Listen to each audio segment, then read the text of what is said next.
Кратки најави за денешните настани. Охридскиот кардиолошки центар ќе добие апарати, дигитализација и енергетска ефикасност. Општина Охрид е посветена на поддршка на младинските партиципативни тела.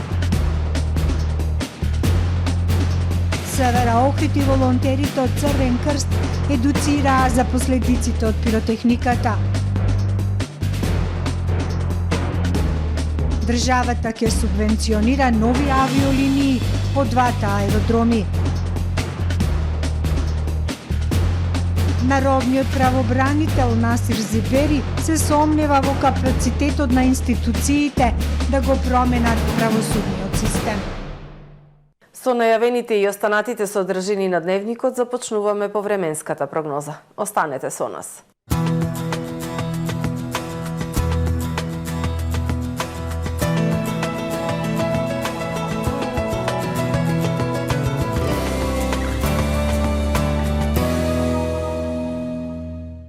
Во Охрид е студено утро, а во текот на денот времето претежно сончево со локална облачност, ветровито и студено, со измерена максимална дневна температура од 6 степени Целзиусови.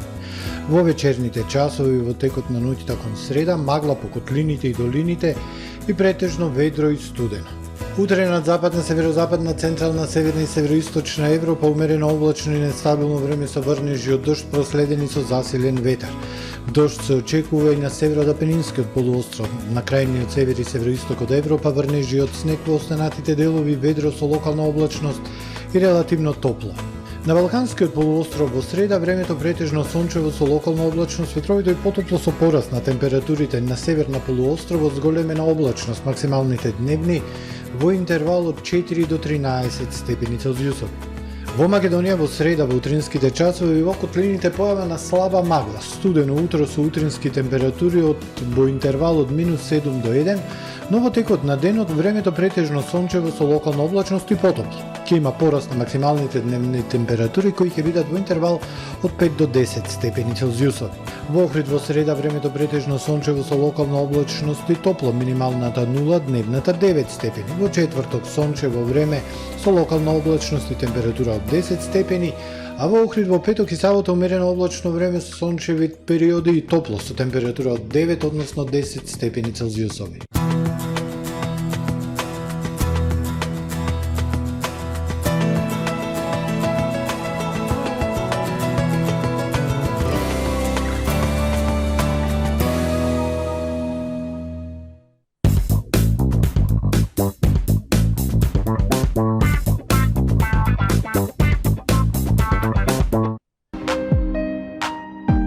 Ресторан Далга.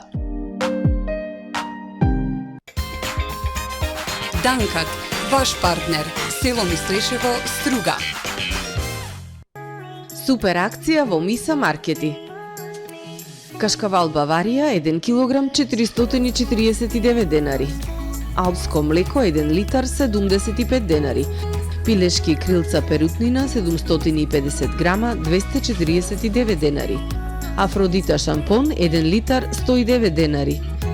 Малиција 1 литар 119 денари. Дуел Јоргован 3 килограми 219 денари. Пазарете со мерак, ваши Миса Маркети. Овој декември сладки изненадувања со Тамаро и Витаминка. Сладок декември за најсреќни празници. Многу сладки изненадувања, подароци и награди на Супер Радио. Уште и изненадувања за нашите најмлади пријатели од детските градинки и многу насмевки за најубава нова година. Сладок декември со Тамаро и Витаминка.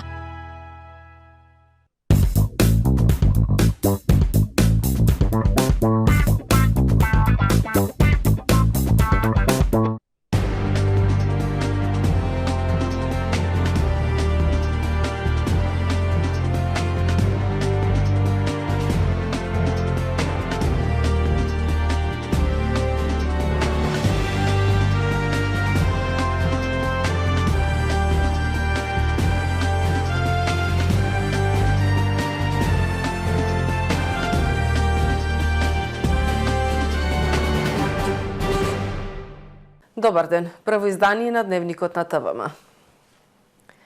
Специјализираната болница за превенција, лекување и рехабилитација на кардиоваскуларни заболувања Свети Стефан Охрид ќе добие енергетска ефикасност, дигитализација и современ ехокардиографски апарат преку проект во вредност од околу 395.000 евра од Министерството за локална самоуправа, Центарот за развој на Југозападниот плански регион и Швајцарската амбасада.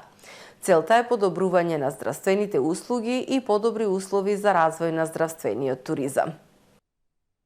Ке се реконструира специјалната болница за кардиологија Охрид. Проектот предвидува реновирање на покривот, поставување на енергетски ефикасна фасада, промена на дограмата, набавка на современ ехоапарат за диагностика и дигитализација, односно поставување на ново софтверско решение и информациски систем. Со овие реконструктивни зафати ќе се подобрат условите за лекување на бројните пациенти, за кардиолошка рехабилитација на истите, но и развој на здравствен туризам. Поефикасни и поквалитетни услуги во служба на здравието на граѓаните, на здравието на пациентите. Ова е конкретен, концизен проект со визија да преку подобрување на инфраструктурните услови и здравствените услуги на нашата болница, која е со идеална локација, посебно во делот на кардиоваскуларната рехабилитација, како единствена дејност во државата, створи услови за развој на здравствениот туризам, што е дел и од националната стратегија на државата. Кардиолошкиот центар Охрид е важен сегмент од вкупниот здравствен систем во земјава и представува втор по важност центар за интервентна кардиологија, истакна државниот секретар при Министерството за локална самоуправа Кирил Парталов. Вложуваме во здравствениот туризам и реконструкција на здравствената на јавната здравствена установа кардиохирургија Охрид. Министерството за локална самоуправа во овој проект ќе издвои 185.000 швајцарски франци, швајцарската амбасада, Швајцарската конфедерација преку Швајцарската амбасада 158.000 евра. Собствено учество во проектот се надавам тука ќе помогне и општина Охрид околу 50.000 евра или вкупно околу 395.000 евра, односно 23 милиони и 500.000 денари во денарска противредност. Ова здравствена установа представува респектабилен регионален кардиолошки центар во кој што се лекуваат и рехабилитираат пациенти не само од Југозападниот плански регион, туку и од целата држава. Овој проект ќе придонесе за подигнување на нивото на услугите на пациентите и посовремени услови за диагностика, истакна градоначалникот Пецаков. Специјализираната болница за превенција, лекување и рехабилитација на кардиоваскуларни заболувања Свети Стефан е гордо за Охридскиот регион, но и вистински пример за успешна здравствена институција во нашата држава. Се радувам што важноста на оваа болница беше препознаена и вреднувана од страна на Центарот за развој на Југозападниот плански регион, Министерството за локална самоуправа и Швајцарската агенција за развој и соработка, кои ја поддржаа реализацијата на овој проект вреден нешто повеќе од 23 милиони денари. Проектот ќе придонесе и за заштеда на електрична енергија и почиста животна средина. Ќе имаме заштеда на енергија и на топлинска и на електрична енергија, помалку стакленички гасови, односно заштита на животна средина и најважно од се, подобрување на условите за пациентите кои што престојуваат, особено тие во Центарот за рехабилитација, но секако и за вработените во Центарот за кардиологија. Значи, за сите ќе имаме подобрување на условите. Проектот изработен од Југозападниот плански регион и специјалната болница за кардиологија Свети Стефан е поддржан од Швајцарската амбасада и Министерството за локална самоуправа. Општина Охрид идната година ќе го поддржи работењето на младинскиот центар со повеќе средства од претходната, а ќе ги финансира и проектите на Советот и Собранието на млади. Од секторот за спорт, млади и невладини организации во предстојната година очекуваат поголема активност на младинските тела, локалниот совет и Собранието на млади во поглед на активност, предлози и реализација. Младите кои одговорија на анкетата на ТВМ имаат големи очекувања од младинскиот центар, но имаат забелешка за достапноста и транспарентноста на општината со информации кои директно ги засегаат. Од локалната велат дека во иднина ќе се интензивира комуникацијата преку општинскиот службеник за млади. Неформално образование, создавање услови и поддршка на мали бизниси, простории каде што може да се организираат културни настани, екологија и спорт. Ова се дел од приоритетите на дел од младите кои што ги навеле во анкетата на ТВМ во рамки на проектот Media for All. 67,7% од анкетираните веруваат дека отворањето на првиот младински центар во Охрид ќе донесе позитивни промени за подобрување на нивната положба во општината. 30,7% од анкетираните сакаат во младинскиот центар да се организираат едукативни настани, 27,3% културни настани и околу 20% би посетувале забавни и спортски активности. Општинава идната година ќе го поддржи работењето на младинскиот центар со околу 1.800.000 денари, што е за 600.000 денари повеќе од претходната. Програмата за млади и невладини организации во голем дел ги опфаќа целите од стратегијата за млади донесена минатата година со важност до 2026 година и е насочена кон поддршка на потребите на младите преку нивните партиципативни тела. Во рамките на програмата за млади и невладини организации и програмата на Младинскиот центар Охрид, која што е обемна програма, која што во текот на 2023 година ќе треба да се реализира. И како што гледаме во изминатиот период, Младинскиот центар одлично за сега работи, имаме секојдневни активности, 2 до 3 работилници во текот на неделата, така да целта е постигната и она како потреба која што имаа младите во Охрид, ја се реализира. Општината обезбедува средства и за реализација на проектите на Локалниот совет на млади и Собранието на млади. За 2023 година поддржани се 2 проекти со вкупна вредност од 192.000 денари и се дел од програмата за млади и невладини организации. Во изминатиот период сите предлози кои што доаѓале преку овие тела се инкорпорирани во други програми. Не значи дека само во програмата за млади и невладини организации се вклопуваат барањата на младите, значи се оно што е потреби на младите на територија на општина Охрид се инкорпорираат и во другите програми кои што се дел од буџетот на општина Охрид за 2023 година. Од младите кои одговориле на анкетата, 61,3% имале искуство со волонтирање, 44,6% се изјасниле дека мотивот да бидат општествено активни во невладини организации, иницијативи и здруженија била желбата да направат позитивна промена во општеството. 26,8% пак би се ангажирале поради остварување на контакти за остварување лични цели. 90,3% од анкетираните одговориле дека не се членови на политичка партија. И покрај ваквата желба за проактивност, кај голем дел од младите, на дел од нивните партиципативни тела имаат проблеми со членството, активност и посветеност. Секогаш може подобро. Секогаш може подобро. Заклучно со април месец, ова тело сега кој што функционира Совет на млади и Собрание на млади, им е мандатот заклучно со април месец. Во изминатиот период одржани се неколку состаници, некои од постоечките кои што беа членови на Советот на млади се откажаа, па се избираа нови членови од постоечките организации, меѓутоа во следниот период. Младите кои одговориле на анкетата на ТВМ имаат забелешка за транспарентноста на општината за информациите кои директно ги засегаат. 45,2% сметаат дека локалната самоуправа е недоволно достапна, а 19,4% сметаат дека локалната е достапна и транспарентна.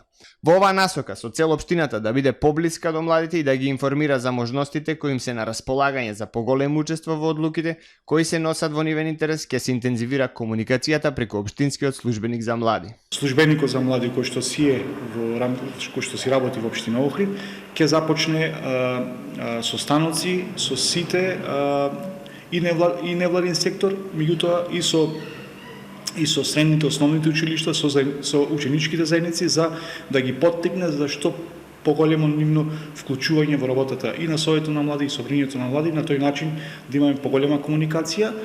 А од друга страна ја запознаеме јавноста дека во рамките на Младинскиот центар Охрид постои канцеларија за млади, каде што службеникот за млади стои на располагање за сите оние потребни прашања кои што ги имаат младите на територија на општина Охрид. Скоро половина од анкетираните, или 48,4%, се на возраст од 25 до 29 години. 38,7% од анкетираните се на возраст од 15 до 18 години. Анкетата беше спроведена преку онлайн алатката Engage Citizens Reporting. Во пресрет на новогодишните празници, волонтерите од Црвен крст Охрид во соработка со СВР Охрид спроведува акции за зголемување на свесноста кај населението за последиците од користењето на петарди и други пиротехнички средства. Новообучените волонтери од тимот за прва помош и тимот на шминкери за реално прикажување на повреди имаат можност да ги покажат своите знаења преку изведување на симулација на ампутирани прсти и изгореници како резултат од користењето на петарди заедно со волонтерите од клубот на млади. Показната вежба во склоп на предавањето на СВР Охрид за штетните ефекти на овие предмети ќе се изведува во сите основни училишта на територијата на општина Охрид. Минатата недела беа опфатени учениците од основните училишта Братство Единство, Свети Климент Охридски, Ванчо Николевски Лескоец и Кочо Рацин од Охрид. Државата ќе субвенционира нови авиолинии од двата аеродроми во земјава. Авиопревозниците ќе добиваат по 4,5 евра од Охридскиот и 7 евра од Скопскиот аеродром по патник на заминување. За разлика од претходно, ќе можат да се изберат повеќе авиокомпании за кои што се предвидени 1,1 милион евра. Субвенционирање на нови авиолинии од Охридскиот и Скопскиот аеродром најави министерот за транспорт и врски Благој Бочварски на денешната пресконференција. Предвидени се 1,1 милион евра од буџетот за следната 2023 година. Јавниот повик е отворен и може да се пријават сите заинтересирани авиокомпании. Државата ќе доделува субвенции во наредните 3 години, а за разлика од претходно ќе можат да се изберат повеќе авиокомпании. Повикот е отворен заклучно со 19 следниот месец, до кога може да се доставуваат барања до Министерството за транспорт и врски. Финансиската поддршка ќе се доделува согласно критериуми за рангирање на новите дестинации по следниот редослед. Под број 1, период на оперирање на дестинацијата. Под број 2, број на неделни летови. Под број 3, атрактивност на аеродромите кон кој ќе оперира. И под број 4 број на седишта понудени на продажбата на билетите.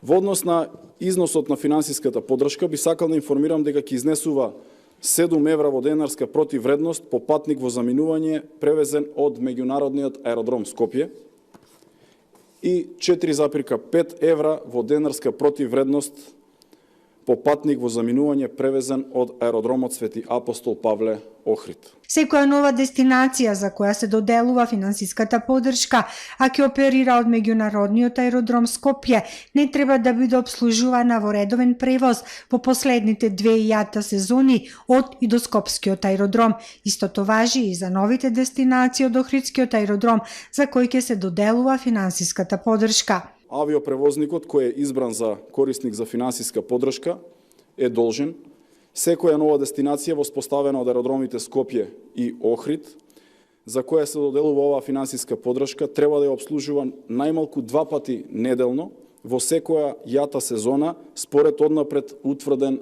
ред на летање. Да изработи план за промоција и маркетинг на предложените дестинации и на секои 6 месеци да доставува извештај до Министерството за транспорт и врски за своето работење. Заинтересираните авиокомпании за учество на повикот треба да поседуваат уверение за работа, издадено од земја членка на Европската Унија, согласно прописите за издавање уверение за работа на авиопревозниците. Потребно да имаат превезено најмалку 10 милиони патници и остварен профит од минимум 25 милиони евра во 2019 година. Последниот од трите договори за субвенционирани летови што на тендер ги доби унгарскиот нискобуџетен авиопревозник Визер заврши на 1 март годинава.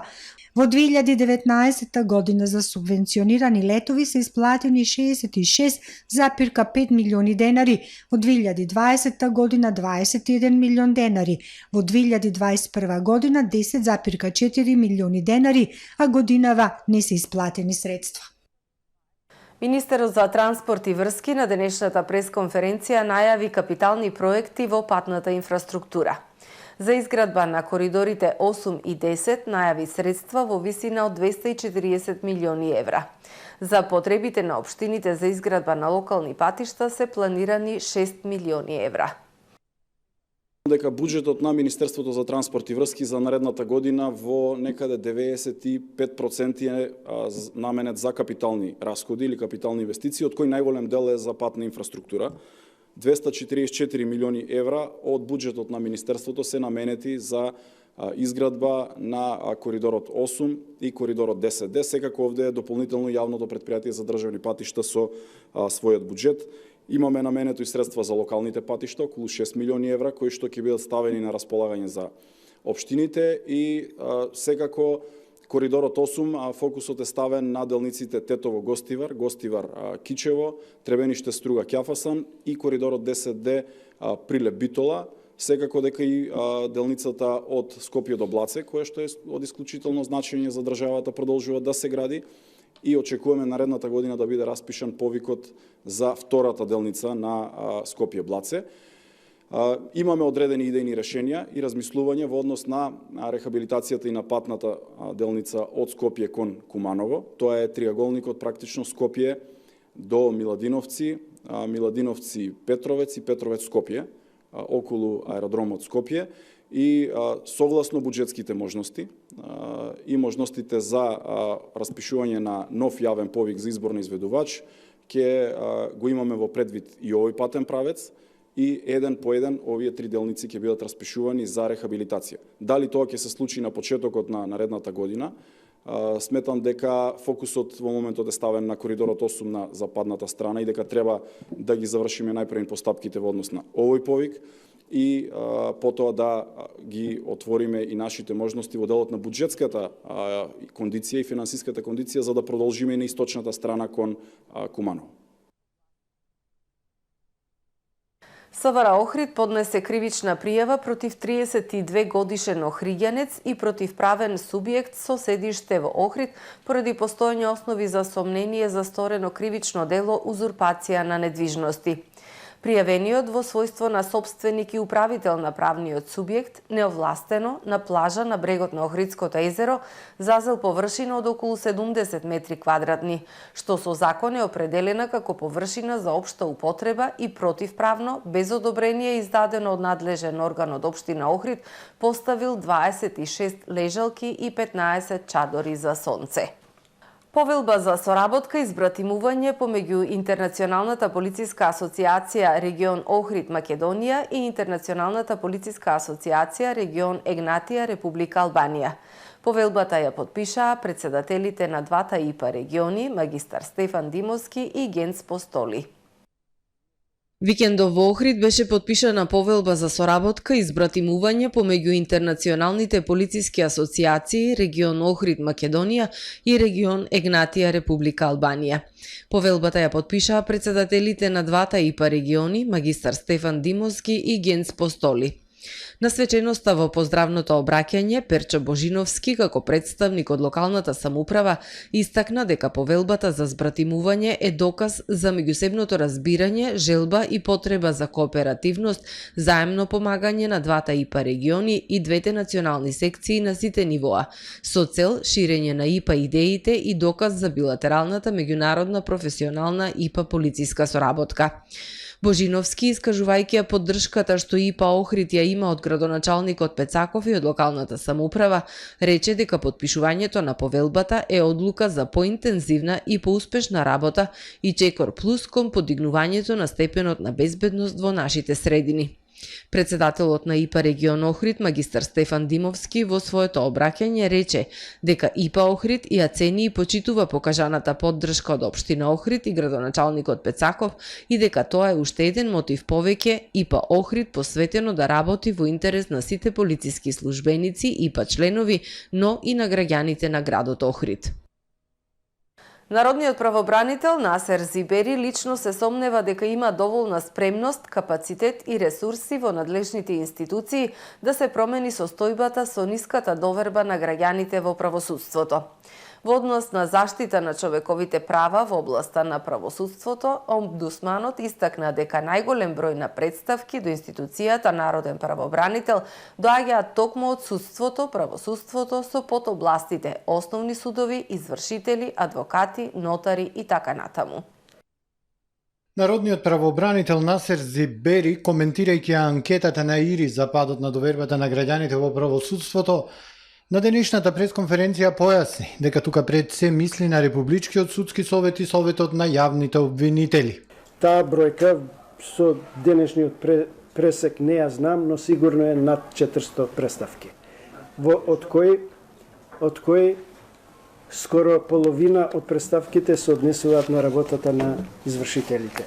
Значи, судовите и извршителите доминираат по бројот на представки на граѓаните. Во однос на заштита на човековите права во областа на правосудството, Зибери посочи дека најголем број на представки до институцијата Народен правобранител доаѓаат токму од оваа област, односно од судството, правосудството со подобластите, основни судови, извршители, адвокати, нотари и така натаму. Без некоја поактивна улога на сите сегменти на власта, тука мислам на влада, собрание, судство, тешко дека ќе има некоја посериозно подобрување.